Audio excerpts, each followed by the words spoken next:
Ces tables rondes se font toujours en parallèle avec le Conseil scientifique et industriel de l'Arbois. Je fais partie de ce conseil. Je suis un vieil ami de Daniel Nahon et c'est vrai que ce thème de la santé publique, de l'épidémiologie est un thème intéressant qu'on peut aussi aborder par les satellites. On est à un stade de début, on commence à comprendre la relation entre les pathologies et les effets du milieu, les effets de l'environnement. Et il se trouve que les satellites sont particulièrement adaptés pour observer la Terre dans son ensemble et pour regarder les modifications de l'environnement, les déplacements de la forêt, l'urbanisation, la qualité de l'air. Et tous ces paramètres sont essentiels pour la santé. Ce qui se fait maintenant beaucoup, c'est de regarder les critères épidémiologiques, de regarder comment évoluent certaines maladies et de coupler ça avec des paramètres environnementaux qu'on observe par satellite. Je peux vous donner un premier exemple qui est la prévalence de la malaria en Afrique, qui est très liée à la forêt et à l'humidité, à la présence des moustiques évidemment. Et donc ça, ce sont typiquement des effets environnementaux. Donc la déforestation, la migration des zones humides sont les paramètres qui drivent ça. On essaie maintenant de l'appliquer évidemment aux nouvelles épidémies, aux nouvelles pathologies, aux fièvres hémorragiques, à l'Ebola. C'est difficile parce que ce sont des effets beaucoup plus locaux, mais on y arrive. Aussi à des nouvelles émergences comme la dengue, le chikungunya, etc. Mais aussi les pathologies urbaines avec la qualité de l'air, puisqu'on arrive maintenant à mesurer la qualité de l'air, les polluants, les oxydes d'azote et ce genre de choses très très bien directement par satellite.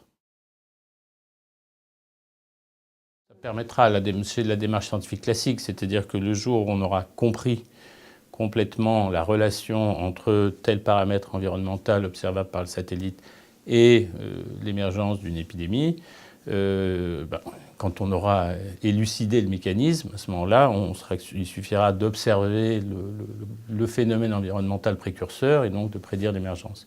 Voilà. On y arrive bien aujourd'hui avec le choléra, parce qu'on a relativement bien identifié comment se développaient les épidémies de choléra, et c'est lié.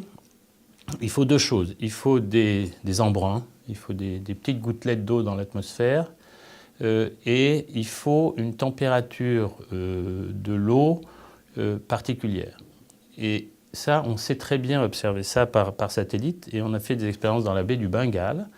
Et on voit bien que lorsque la température de l'eau atteint une certaine valeur, eh bien, il y a un développement accéléré du vibrio cholérique. Et le fait qu'il y ait une tempête qui va propulser des embruns, des gouttelettes d'eau de mer vers la côte est en général à l'origine d'une épidémie de choléra. Et donc là, il y a une très très belle corrélation effectivement entre l'abondance biologique dans les eaux de surface, la température des eaux de surface et l'émergence du choléra. Et donc là, on a une capacité à prédire, parce que dès que ces conditions sont réunies, c'est-à-dire température de surface et abondance d'algues, en fait, on sait qu'il y a un risque. Voilà. Et c'est exactement comme la météo. En fait, la météo, maintenant, on fait ça essentiellement par satellite. Ce sont à partir de mesures satellites qu'on nourrit le modèle météorologique, on arrive à prévoir la météo à 24, 48 heures, maintenant presque 10 jours. D'une certaine façon, quand on aura compris comment ces paramètres environnementaux sont liés aux maladies, on pourra faire le même genre de prévision. Ce n'est pas absurde d'imaginer que dans quelques années, quand vous avez la prévision météo à 20 heures à la télé, vous avez 5 minutes après un autre encart qui est la prévision épidémio.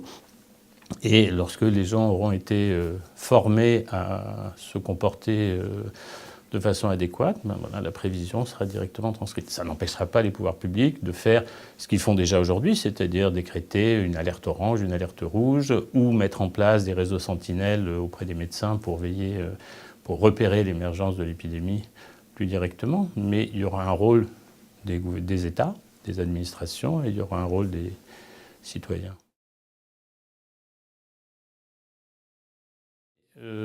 J'ai pas l'idée que les citoyens vont contribuer à la recherche scientifique. Alors, il y a toujours cette idée qu'on peut faire le citoyen observateur, c'est-à-dire que chacun va devenir un observateur de quelque chose. Je ne vous cache pas qu'à titre personnel, philosophique, ça me fait très peur. Ça ressemble à une société où tout le monde observe tout le monde. C'est l'Union soviétique des pires années, quoi. On ne sait pas où... Donc la vigilance, c'est important. Il ne faut pas que ça produise une société paranoïaque, voire totalement carcérale, dénonciatrice. Cela étant, et cette idée que chaque citoyen allait être un observateur, elle était vraie jusqu'à il y a 2-3 ans, jusqu'à ce que se développe une nouvelle idée qui est beaucoup plus intéressante, qui est l'Internet des objets. C'est un des sujets sur lesquels je travaille, en particulier, enfin aussi avec les satellites. Et en fait, l'observateur, ça n'est pas le citoyen, c'est ce machin-là, c'est ça l'observateur. Et ces machins-là, ils sont connectés, ils sont capables de faire des tas de mesures. Ils font déjà d'ailleurs énormément de mesures à votre insu qui sont transmises à des gens qui s'en servent, mais beaucoup plus que ce qu'on raconte sur Facebook. Il y a des logiciels qui ont été faits pour venir dans votre téléphone et mesurer les données d'accélérométrie. Facebook, ils n'utilisent pas l'accélérométrie. Mais avec les données d'accélérométrie, parce qu'il y a des accéléromètres dans ce machin, bah vous pouvez voir si les gens sont à pied, en vélo, en voiture, en bus, dans un embouteillage, s'ils font quelque chose, s'ils courent. Et donc, ça, plus beaucoup d'autres données, ça permet beaucoup de choses. Donc, on sait faire ça. Malheureusement, on le fait plutôt à l'insu des gens aujourd'hui. Mais ça veut dire qu'il y a potentiellement quelque chose qui s'appelle l'Internet des objets, the Internet of Things en anglais, et qui, lui, va créer un réseau d'observatoires où les gens seront des observateurs, seront des facilitateurs de la recherche, de la science, de la prévision dans l'intérêt collectif. S'il n'y a pas d'Internet, les gens ne peuvent pas informer, mais l'Internet of Things ne marche pas non plus. D'où l'intérêt d'ailleurs de passer par les satellites, c'est que quand plus rien ne marche sur la Terre, les satellites marchent toujours, et donc les satellites deviennent un moyen de communication en cas de rupture d'infrastructure qui est très important, et c'est un peu ça qu'on développe. Mais sinon, au niveau de l'observation, toute observation humaine est subjective. Donc un observateur qui va dire « j'ai vu ça, j'ai vu ça, j'ai vu ça », la première chose que doit faire un scientifique, c'est quelle est la valeur de cette observation. Et est-ce que c'est vraiment ça ou est-ce que... Voilà. Or, il se trouve, et c'est l'exemple que je vous donnais juste avant, il se trouve qu'il y a des accéléromètres et il y a même des magnétomètres dans un iPhone. Les accéléromètres, ce sont des sismomètres. Un sismomètre, c'est 3 accéléromètres dans 3 axes. Donc, on a à travers la machine une observation qui est bien meilleure, parce que précise et objective, de l'existence d'un tremblement de terre. On peut définir, avec ces observations-là, vous pouvez dire quelle est la direction du mouvement, vous pouvez faire un calcul de mécanisme au foyer, vous pouvez calculer la magnitude, l'intensité, toutes choses que vous ne pouvez pas faire à partir du rapport d'un individu, parce que celui-là, il est subjectif, il va vous dire j'ai un énorme tremblement de terre, vous ne pouvez pas savoir si c'est un magnitude 5 ou un magnitude 3 ou un magnitude 12, qui n'existe pas. Les prévisions, une prévision de Cisco, c'est 40 milliards d'objets connectés dans quelques années. Comme on est en train de développer un des projets sur lesquels je travaille, c'est une constellation de satellites, des tout petits satellites, ce qu'on appelle des CubeSats, c'est gros comme ça. On va en envoyer une 60aine, et donc on va avoir une couverture absolument globale, et ces satellites vont pouvoir se connecter à des objets.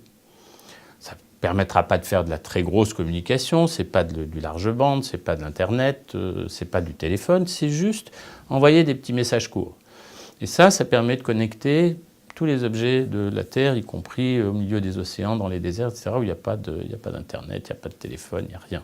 Parce que le problème que ça pose immédiatement, c'est un problème de sécurisation. C'est-à-dire que lorsque vous envoyez des messages entre un objet, il ne faut pas non plus que ce message soit truqué, parce que la malveillance, elle est là aussi, et donc il faut sécuriser. Donc tous les problèmes de sécurisation des télécoms, des messages interviennent. Et voilà, il y a beaucoup de sociétés aujourd'hui, beaucoup de jeunes pousses, start-up, qui travaillent sur des systèmes de communication entre objets. Il y a en France la célèbre Sigfox, qui est la start-up emblématique de la France désormais, qui fait ça, mais à partir d'antennes. Mais c'est pareil, c'est pour connecter des petits objets à partir d'un réseau d'antennes locales. Bon, il y en a des milliers. Et les emplois de demain, ils sont là, par exemple. J'ai fait l'essentiel de ma carrière en France. Je suis ensuite parti à Genève pour diriger cette organisation des Nations Unies. Je vis maintenant à Genève et il y a là-bas un écosystème de formation d'ingénieurs et de développement de petites entreprises et de start-up qui est absolument remarquable dans ces différents domaines technologiques que j'ai évoqués. Et c'est vrai que c'est un beau modèle et qu'on parle beaucoup de la Silicon Valley, on a parlé ensuite de Silicon Wadi qui est l'environnement de Tel Aviv. Il y a d'autres berceaux de nouvelles technologies qui émergent. Il y en a un à Toulouse en France, il y en a un ici dans cette région, Marseille et enfin, toute la région PACA, aussi bien un ici Aix-Marseille qu'un autre autour de Nice et de Sophia Antipolis. Il y en a un autre, il y en a à Grenoble, il y en a à Genève. Ce serait bien qu'on arrive à ce que tous ces petits îlots d'innovation se parlent ensemble et qu'on crée une espèce de vallée centre-européenne de l'innovation et des nouvelles technologies qui pourrait être la Silicon Valley des années 2020-2030.